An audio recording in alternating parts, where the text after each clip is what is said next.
First మీరు ఇట్లా వచ్చినప్పుడు ఇట్లా వచ్చినప్పుడు ఎప్పుడు లేదు మరి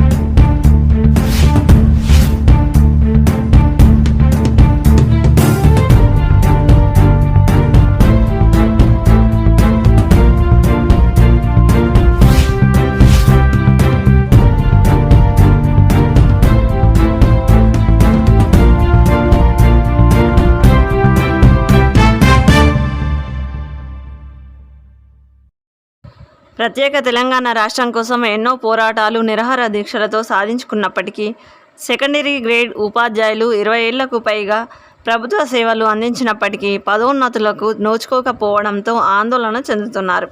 రాష్ట్ర వ్యాప్తంగా 65,000కు పై చిలుకు సెకండరీ గ్రేడ్ ఉపాధ్యాయులుగా తాము సేవలు అందిస్తూ ఇంటర్ తర్వాత డిగ్రీలు పీజీలు చేసి సుమారు 7 నుండి 10 ఏళ్లు కష్టపడ్డ చదువుకు ప్రయోజనం లేకుండా సర్టిఫికెట్లు చెత్తబుట్టలకు పరిమితమవుతున్నాయని స్కూల్ అసిస్టెంట్ అర్హతలు ఉన్న ఎస్జిటిలు పదోన్నతులకు నోచుకోకపోవడంతో శోచనీయమని ఆవేదన వ్యక్తం చేస్తున్నారు. నేటి డిఎస్సి 2024కు సైతం అవే అర్హతలు ఉన్నాను. గత 20 ఏళ్లకు పైబడి సేవలు అందిస్తున్న తమ మనోవేదనను అర్థం చేసుకునే పాలకులు లేకపోవడం బాధాకరమని వాపోతున్నారు. ఇప్పటికైనా నూతన ప్రభుత్వం తమ వైపు దృష్టి సారించి సెకండరీ గ్రేడ్ ఉపాధ్యాయుల సమస్యలు పదోన్నతులపై పునరాలోచన చేసి అందరికీ సమాన అవకాశాలు కల్పించాలని ఆశాభావంతో ఎదురుచూస్తున్నారు.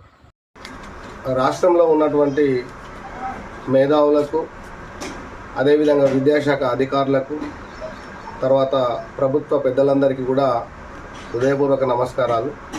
నా పేరు భీంపుత్ర శ్రీనివాస్ జలంపల్లి. నేను 2002 డిఎస్సిలో ఎంపికై హెచ్జిటిగా విధులు నిర్వహిస్తున్నాను. సో ప్రభుత్వం ఈ మధ్యలో తీసుకుంటున్నటువంటి పదోన్నతుల విషయం లోపల హెచ్జిటీలు ఉన్నటువంటి అర్హతలు ఏవైతే ఉన్నాయో తెలుగు పండిత్కి సంబంధించినటువంటి వాళ్ళనే స్కూల్ అసిస్టెంట్ తెలుగుగా తీసుకునేటటువంటి నిర్ణయం ఏదైతే తీసుకొని ఇంప్లిమెంట్ చేస్తున్నారో దానికి సంబంధించి ఎవరికి ఏ బాధ చెప్పుకోవాలో అర్థం కాక రాష్ట్రంలో ఉన్నటువంటి 60,000 మంది పైచిలకు సెకండరీ గ్రేడ్ ఉపాధ్యాయులు మనోవేదంతో ఇబ్బంది పడుతున్నటువంటి సందర్భం లోపల నేను మీ ముందుకు ఈ విషయాన్ని కనీసం స్పందిస్తారనే ఉద్దేశంతో తీసుకురావడం జరుగుతూ ఉంది. సో ఎందుకు ఇలాంటి నిర్ణయాలు తీసుకున్నారో అర్థం కాదు. సో ఇక్కడ మీరు చూడవచ్చు, ఇది నా డిగ్రీ సర్టిఫికెటు. ఈ డిగ్రీలో నేను 2002లో నా డిగ్రీ స్టార్ట్ అవుతే 2005లో పూర్తి చేయడం జరిగింది. Telugu one of the optional సబ్జెక్టుగా. ఇక్కడ చూడొచ్చు, తెలుగుకు సంబంధించినటువంటి మార్క్స్ సంబంధించినటువంటి నేను 2nd క్లాస్ డిగ్రీతో నేను పూర్తి చేయడం జరిగింది. Telugu one of the optional సబ్జెక్ట్గా నేను పూర్తి చేయడం జరిగింది. ఆ తర్వాత మీరు చూడవచ్చు, ఇక్కడ నా పట్టా కూడా తెలుగు లిటరేచర్ పట్టా అనేది కనబడతా ఉంది. ఇది 3 సంవత్సరాలు నేను కష్టపడితే doctor BR Ambedkar open university నాకు ఈ సర్టిఫికేట్ ఇవ్వడం అనేది జరిగింది. అంటే Telugu literature one of the degree సబ్జెక్ట్గా నేను పూర్తి చేయడం జరిగింది. ఆ తర్వాత నేను తెలుగు మీద ఉన్నటువంటి ఈ రాష్ట్రం తెలుగు రాష్ట్రం కాబట్టి తెలుగు మీద ఉన్నటువంటి ప్రత్యేకమైనటువంటి శ్రద్ధతోటి ఒక తెలుగు విద్యార్థిగా నేను MA Telugu master of arts in Telugu first class లోపల 60% పైచిలుకు మార్కులతోటి కాకతీయ యూనివర్సిటీలో పూర్తి చేయడం జరిగింది. ఇది మీరు చూస్తున్నారు, 2012వ సంవత్సరం లోపల నేను కాకతీయ యూనివర్సిటీ లోపల 2 సంవత్సరాలు కష్టపడి పూర్తి చేసినటువంటి ఎంఏ తెలుగు లిటరేచర్కి సంబంధించినటువంటి ఈ సర్టిఫికెట్. అంటే 2 సంవత్సరాలు కష్టపడితే ఈ సర్టిఫికెట్ రావడం జరిగింది. ఇది మార్క్స్ సంబంధించినటువంటి అబోవ్ 60% మార్క్స్ తోటి నేను పూర్తి చేయడం జరిగింది. దీనికి యూజీసీ పర్మిషన్ కూడా ఇవ్వడం జరిగింది నేను ఎంఏ తెలుగు పూర్తి చేయడానికి. ఇది పట్టా, ఎంఏ తెలుగుకు సంబంధించినటువంటి పట్టా ఇది. ఆ తర్వాత యూనివర్సిటీ గ్రాంట్స్ కమిషన్ ఇచ్చినటువంటి మరి యూజీసీ పర్మిషన్ ఇచ్చినటువంటి కోర్సులో భాగంగా నేను నా బిఎడ్ పూర్తి చేసుకోవడం జరిగింది. ఇక్కడ బయాలజికల్ సైన్సెస్ మరియు తెలుగు మెథడాలజీ తోటి నాకు ప్రభుత్వం పర్మిషన్ ఇవ్వడం జరిగింది, యూజీసీ పర్మిషన్ ఇవ్వడం జరిగింది. దీంతో పాటుగా ఇది పట్ట ఆచార్య నాగార్జున యూనివర్సిటీ నుంచి తీసుకున్నటువంటి పట్ట. ఇది కూడా నేను కష్టపడి చదువుకొని మరి తెలుగు మీద ఉన్నటువంటి ఇంట్రెస్ట్ తోటి మెథడాలజీ కూడా పూర్తి చేయడం జరిగింది. ఇగో ఇది ఫస్ట్ క్లాస్ సంబంధించినటువంటి సర్టిఫికేట్, మెరిట్ సర్టిఫికేట్. ఇది ప్రొవిజనల్ సర్టిఫికేట్. తర్వాత 2012లోనే తెలుగు ప్రమోషన్ కోసం ఓ టెట్ క్వాలిఫికేషన్ నేను క్వాలిఫై కావటం జరిగింది. 86 మార్కులతో సోషల్ రాయటం జరిగింది. ప్రభుత్వం మళ్ళీ నిబంధన పెడుతుందనే ఉద్దేశంతో మళ్ళీ రాస్తే మళ్ళీ 94 మార్కులు 110 మార్కులతోటి మళ్ళీ నేను టెట్ పూర్తి చేయడం జరిగింది. గమ్మత్ ఏంటంటే ఈ రాష్ట్రంలో ఇదే క్వాలిఫికేషన్ ఉంటే 2024 డిఎస్సి ఇప్పటికీ అప్లికేషన్ ఉంది. ఆ అప్లికేషన్ ప్రకారము నేను స్కూల్ అసిస్టెంట్ తెలుగు ఉద్యోగానికి అర్హుని. ఇదే సర్టిఫికేట్లు తెలుగు ఉద్యోగానికి అర్హత ఉన్నప్పుడు పదోన్నతికి అర్హత లేకపోవడం అనేది అత్యంత విచారకరమైన అంశం.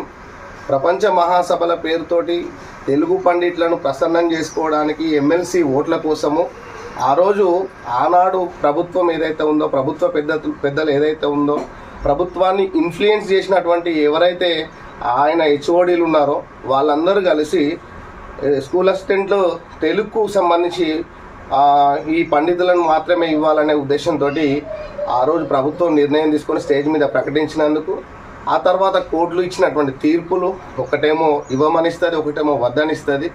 ఇలా ఇదే డిఎస్సికి అర్హత అయినప్పుడు దీన్ని నేను ఇవాళ ప్రమోషన్ పొందడానికి అర్హత పొందకపోవడం తెలుగు రాష్ట్రాల్లో అత్యంత విచారకరమైనటువంటి అంశం.